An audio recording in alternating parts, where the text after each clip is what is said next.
আজ আপনাদের সাথে আমার খুব প্রিয় একটা সিনেমা নিয়ে কথা বলবো।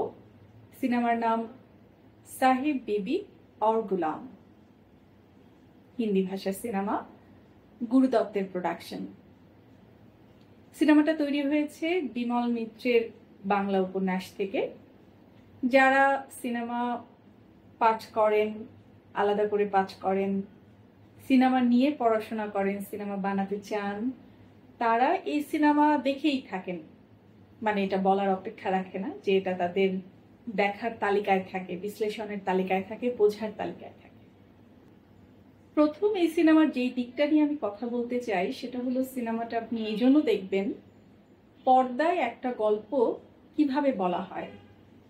আমরা তো আসলে সবাই গল্পটা বলতে চাই, সেটার জন্য একটা ভাষা ব্যবহার করি, একটা কায়দা ব্যবহার করি, একটা কৌশল মেনে এগিয়ে যাই যে আমি একটা নির্দিষ্ট গল্প বলবো, এইভাবে বলবো।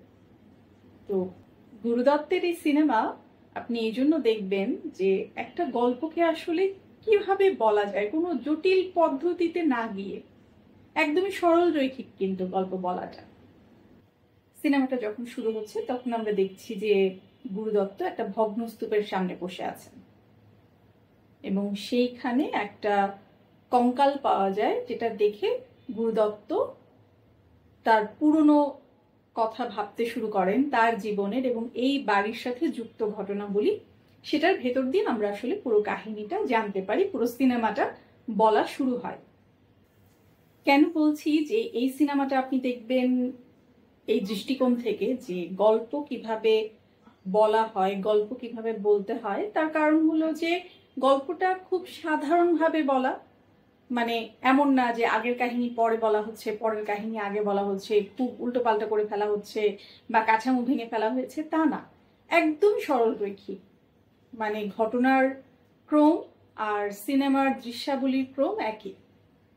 আবার এই সিনেমায় এমনও নয় যে যখন কোনো সাবপ্লট এখানে যুক্ত হচ্ছে, মানে ধরেন আমি একটা গল্প বলছি, গল্পের মাঝখানে আমার পুরনো কোনো ঘটনা বলতে হচ্ছে, কিন্তু সেই ঘটনা বলার জন্য সেটা দৃশ্যায়িত হয় না, সেটা ওখানকারই কোনো চরিত্র বর্ণনা করছে। যেমন আমি একদম সিনেমার মাঝখান থেকে একটা উদাহরণ দিই, যে সিনেমার একটা চরিত্র আছে যিনি জবার পিতা, ব্রাহ্ম সমাজের, তিনি যিনি মোহিনী সিঁদুরের প্রতিষ্ঠানটি চালান। তিনি যখন গুরুদত্তের প্রশ্নের উত্তর দিচ্ছেন যে আসলে মোহিনী সিঁদুর কাজ করে কিনা, তখন তিনি তার পূর্বপুরুষের কথা বলছেন যে তারা কিভাবে সিঁদুর পেলেন, কিভাবে এই প্রতিষ্ঠানটা হলো, কিন্তু সেটার জন্য আমরা কোনো সেটার দৃশ্যায়ন দেখি না, উনি বর্ণনা দিচ্ছেন। এই সিনেমায় এরকম উদাহরণ আমরা আরো পাবো, যে যখন কোনো একটা পুরনো ঘটনার বা আগের ঘটনার বর্ণনা হচ্ছে, সেটার কোনো দৃশ্যায়ন হচ্ছে না, একদম যেমনটা আমরা বাস্তবে দেখি। আপনি যদি আজকে আমার সাথে কথা বলতে বসেন এবং তার মাঝখানে আমার আগের কোনো ঘটনার বা যেটা এই মুহূর্তে ঘটছে না, অর্থাৎ ফ্ল্যাশব্যাক, সেটার বর্ণনা দেওয়ার প্রয়োজন পড়ে, তাহলে নিশ্চয়ই সেটা এখানে অভিনীত হবে না, আমি সেটার বর্ণনা দিব এবং আপনি কথাটা জানতে পারবেন।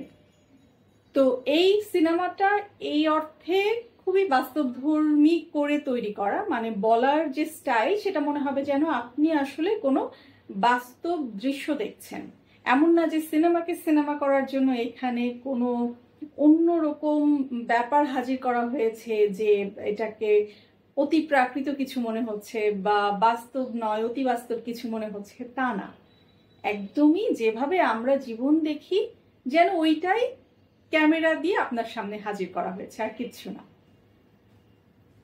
তো যেটা বলছিলাম, যে আপনি যখন এই সিনেমাটা দেখবেন তখন যদি এটা বোঝার চেষ্টা করেন যে গল্প কিভাবে বলতে হয়।